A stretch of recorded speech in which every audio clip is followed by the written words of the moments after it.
Yes, I'm late to this party, but there were extenuating circumstances. Nonetheless, this is the last picture with Rahim Khan, and I am reviewing Project Hail Mary.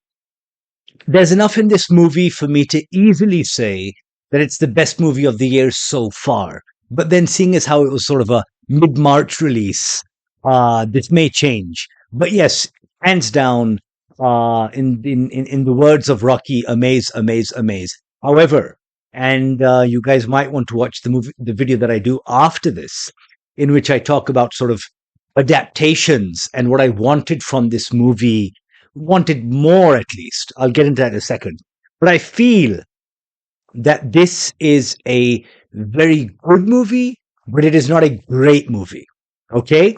There have been some, like Slash Film, for example, who've thrown around the best sci-fi film ever.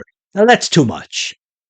This is a very, very well done, very competently, expertly, sort of talently done film. But there are things that I feel certain, I think, hiccups that come with adapting, sort of anything, whether it's sort of a book or sort of an animated series or anything like that. Whenever you take something that's already existent and you sort of transfer it to the big screen, I think that sort of there are certain demands of the screen itself that need to be fulfilled. And sort of there's this constant sort of like, push and pull between sort of how faithful you want to be to the source material. And I think that's where, at least to me, for someone who's read the book, I feel that sort of in bringing it to the big screen, there were some things that I think were left wanting. But first, because you guys haven't tuned in to sort of hear me, I wouldn't say belittle, but at least sort of like speak ill of this film that has done so well critically and commercially. But I mean, like, let us speak of the good things. Now, I've seen it twice already, and I can tell you this, that what hit me first and what continued with me out of the cinema into my car and sort of like, has had me sort of like, picking my fingers and sort of like, doing a little dance here and there is the score. It's done by Dan Pemberton, and I have to say, it is fantastic. It is equal parts whimsical, rousing, moving, wondrous. It is, I think, everything that one would expect or sort of require of a score. Because the thing is that this is a film, this is a score that has to deal with a lot. I mean, sort of like, the earth is dying, the sun is dying, humanity's at risk. You've discovered sort of, alien life. Then sort of like, you discover an alien itself and sort of first contact, and there's so much going on. And sort of like, you could easily veer into sort of Hans Zimmer territory and sort of go to this sort of almost somber, awe-inspiring sort of like place. But I mean, in this, Pemberton does this job that sort of I guess the whimsy is I think the word, because the thing is that um, while through and through a science fiction movie, of course, the film has a funny bone, and thanks in large part to a star turn by Ryan Gosling, and of course his counterpart Rocky, we get a movie that is lighthearted, is hopeful, has a lot of heart, and I think that the score really sort of encapsulates that. So great job, Mr. Pemberton. Okay, Gosling himself, you know, this is his second time in space. First time around was, of course, for Damien Chazelle as Neil Armstrong in First Man. This time around, he returns as nebbish Dr. Ryland Grace.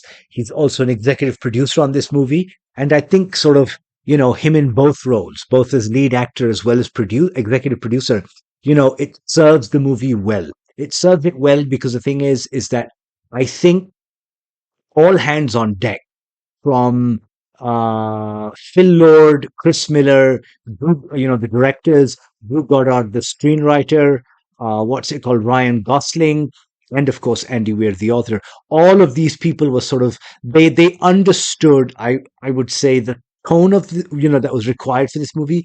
They understood the source material and sort of they brought it with, I think, a love and a passion that I think is rarely seen when you do get adaptations. So I think that they, have done a fantastic job, and sort of it's endeared Ryan Gosling even more so, because I understand, again, he essentially is acting against. I mean, not even a green screen or anything like that, but a puppet. And I really like the decision that the directors took on, to, of course, CGI is employed for Rocky's, but for for a large part, there are, it's a puppet and sort of operated by puppeteers. So, I mean, this is Ryan Gosling doing his best, what's it called, Matt Damon a la The Martian. And, he comes out and, passes with flying colors. He's amazing in this movie. And, I mean, sort of being the only human on screen, he just does it. And I mean, I'll say this. I mean, sort of as he is sort of tearing up on screen, so did I. I mean, there's a lot of heart in this movie, and I like the fact that sort of now, as a family man, a father, a husband, he's really channeling that into his movies. I appreciate that. It's great. It's great. The script. I'm going to pick it apart a lot more, sort of in that other video that I'm going to do, but I think that there are parts when the script is a little slavish. I think that it does a great job, and this was one of my biggest fears about the film, in how they were going to realize Rocky. Because the thing is that, you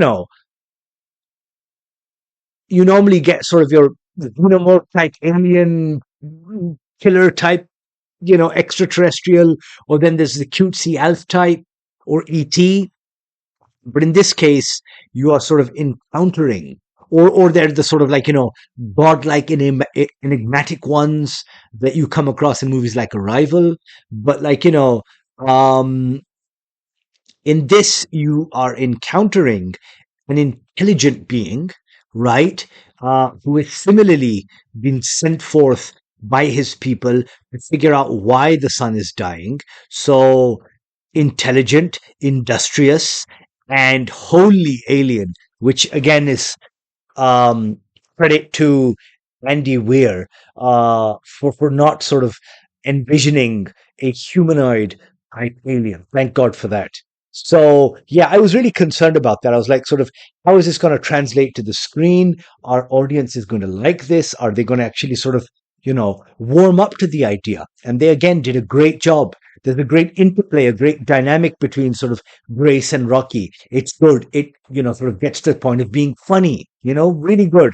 And credit to, I think his name is Don or Jason Ortiz. I think that's his name. The lead puppeteer and the voice for Rocky. So yeah, great. Um, Let us tip our hat to Sandra Huller, who plays the lady. I'm forgetting her name, but yeah, I mean, sort of, um, from Tony Erdmann to, what's it called, Anatomy of a Fall. She's a great German actress, just a great actress, and she's the perfect, I would say, foil to, what's it called, Gosling's character. So yeah, really liked her. Um, Direction. Uh, I like that these guys are coming in, they're coming into their own. They are sort of establishing themselves as sort of like, the preeminent sort of directing duo, sort of for like, your blockbuster type film. Because the thing is that after Oppenheimer, um, Project Hail Mary is now the second highest grossing non-franchise movie, which is fantastic. I think it's already made 300 million in its second week or something, something like the opening week, something like that. But fantastic. But I still think that they still have to sort of further hone their craft. There are sort of like, there's this one moment, and there's a lot where they have to sort of play up the things, for laugh in this movie. I get it, you know, but like there's this one scene, and I thought, you know what, guys, this is where you guys should have, pulled it back a bit. So this is the first time that uh, Ryan Gosling's Grace turns on the Hail Mary's centrifuge to sort of get gravity. And there's this really nice scene, and I love the transitions that they use in this, where they use that sort of circular motion and sort of how it sort of connects back to Earth. Really good. I liked how they did that. So it's a really nice scene in which sort of gravity is restored, and there you have Ryan Gosling sort of land, and there he is, great gravity, and then fall. No need for that, guys. We don't need that. There doesn't need to be this sort of laugh a minute type thing, or laugh a second. You know, it was already kind of like, a pretty cool scene on its own. We didn't need that. So I think there are these sort of minor things that sort of, I guess, with time, these guys are going to improve upon. But, you know, no major complaint other than that. My chief, I think, detraction from this is that I think that the script was far too slavish. And I think I can expound upon that, you know, when I talk about sort of the adaptation itself, because there's a lot I want to, talk about other than sort of, the review itself. Uh, I have to speak about this. Great costume design, because